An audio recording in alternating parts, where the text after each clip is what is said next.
നമസ്കാരം. റാഫ്റ്റോ ക്രിക്കറ്റിലേക്ക് എവർക്കും സ്വാഗതം. ഇന്ത്യയും ശ്രീലങ്കയും തമ്മിലുള്ള T20 സീരീസിലെ മൂന്നാമത്തേതും അവസാനത്തേതുമായ മത്സരം ഇന്ന് പള്ളിക്കലയിൽ നടക്കുകയാണ്. ആദ്യ രണ്ട് മത്സരങ്ങളും വിജയിച്ച ടീം ഇന്ത്യ ഓൾറെഡി ഈ സീരീസ് സ്വന്തമാക്കിയിട്ടുണ്ട്.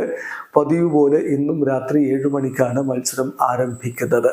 ഈ കളിയിലേക്ക് വരുമ്പോൾ സ്വാഭാവികമായിട്ടും മലയാളി ക്രിക്കറ്റ് പ്രേമികൾ ചിന്തിക്കുന്ന ഒരു കാര്യം, സഞ്ജുവിന് ഈ കളിയിലും അവസരം ലഭിക്കുമോ എന്നാണ്. കഴിഞ്ഞ കളിയിൽ ഗില്ലിന് പരിക്ക് പറ്റിയതുകൊണ്ട്, അദ്ദേഹത്തിന് കഴുത്തുവേദനയായതുകൊണ്ട് സഞ്ജുവിന് അവസരം ലഭിച്ചിരുന്നെങ്കിലും ഗോൾഡൻ ഡെക്ക് ആയിട്ട് സഞ്ജു മടങ്ങിയിരുന്നു. അതുകൊണ്ട് വീണ്ടും അവസരം ലഭിക്കുമോ എന്നതൊരു ചോദ്യചിഹ്നം ആരാധകരുടെ മനസ്സിലുണ്ട്. ലഭ്യമാകുന്ന സൂചനകൾ എന്തൊക്കെയാണ് എന്നുള്ളതാണ് നമ്മൾ പരിശോധിക്കുന്നത്. ഈ മത്സരത്തിലേക്ക് വരുമ്പോൾ തീർച്ചയായിട്ടും ശ്രീലങ്കയെ സംബന്ധിച്ചിടത്തോളം ആദ്യ 2 കളികൾ തോറ്റിട്ടുണ്ട്. അവർക്കൊരു ആശ്വാസ വിജയം ആവശ്യമാണ്.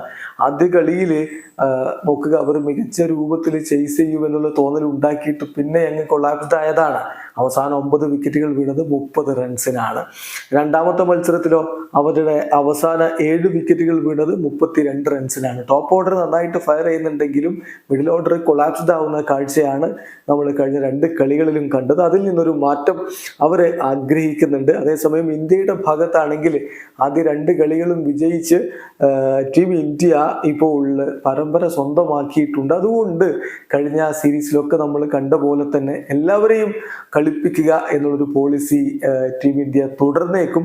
ദ്രാവിഡിന്റെ കാലഘട്ടത്തിൽ അങ്ങനെയായിരുന്നു. അത് തന്നെ ഗംഭീറും ഒരുപക്ഷെ തുടരാൻ സാധ്യതയുണ്ട്. അങ്ങനെ വന്നാൽ ഇപ്പോൾ വാഷിംഗ്ടൺ സുന്ദർക്ക് അവസരം ലഭിക്കാനുള്ള സാധ്യത, ശിവൻ ദ്യൂബയ്ക്ക് അവസരം ലഭിക്കാനുള്ള സാധ്യതയൊക്കെ അവിടെയുണ്ട്.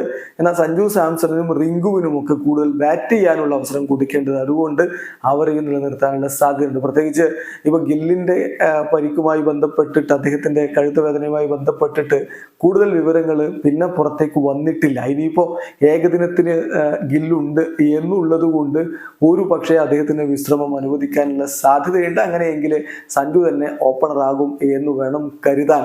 എന്തായാലും നമ്മൾ 2 ടീമിന്റെയും പ്രോബബിൾ 11ലേക്ക് ഒന്ന് പോവുകയാണ്. ശ്രീലങ്ക മാറ്റമില്ലാതെ തന്നെ ഇറങ്ങിയേക്കും എന്നാണ് ഇപ്പോൾ ലഭ്യമാകുന്ന സൂചനകൾ. അതേസമയം അവരുടെ നമ്പർ 3 ഇനിയിപ്പോ എന്തെങ്കിലും മാറ്റങ്ങൾ വരുമോ അത് കണ്ടിരണം. അതല്ലെങ്കിൽ മധ്യനിരയിൽ ദിനേശ് ചണ്ഡിമലിനെയോ ആവിഷ്ക ഫെർണാണ്ടോയെയോ ഇറക്കുമോ എന്നുള്ളതൊക്കെ അറിയേണ്ടതുണ്ട്. എന്തായാലും ശ്രീലങ്കയുടെ ഒരു പ്രോബബിൾ 11 നമ്മൾ പ്രതീക്ഷിക്കുന്നത് പത്തും നിസാങ്ക, കുശാൽ മെൻഡിസ്, കുശാൽ പെരേര, കാമിൻഡു മെൻഡിസ്, ചരിത് അസലങ്ക, ദിനേശ് ചണ്ഡിമൽ ഓർ ആവിഷ്ക ഫെർണാണ്ടോ, അതിനുള്ളൊരു സാധ്യത കാണുന്നു. ഒരുപക്ഷെ ദാഷുൻ ഷനാക്ക, കഴിഞ്ഞ മത്സരങ്ങളിലൊക്കെ ഷനാക്ക മോശം പ്രകടനമാണ്. ഡെക്കാണ് തുടർച്ചയായ 3 മത്സരങ്ങളിൽ അദ്ദേഹത്തിന് ഉള്ളത്. അവസാനത്തെ അദ്ദേഹത്തിന്റെ 3 T20 സ്കോർ അതാണ്.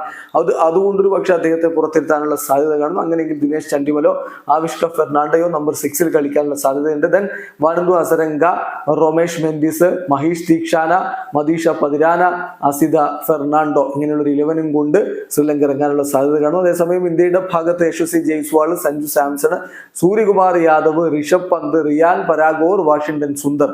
അങ്ങനെയെങ്കിൽ വാഷിംഗ്ടൺ സുന്ദറിനെ കളിപ്പിക്കുകയാണെങ്കിൽ റിയാൻ പരാഗ് പുറത്തിരുന്നേക്കും. ദെൻ ഹാർദിക് പാണ്ഡ്യ, റിങ്കു സിംഗ്, അക്സർ പട്ടേൽ, രവി ബിഷ്ണോയി, മുഹമ്മദ് സിറാജ്.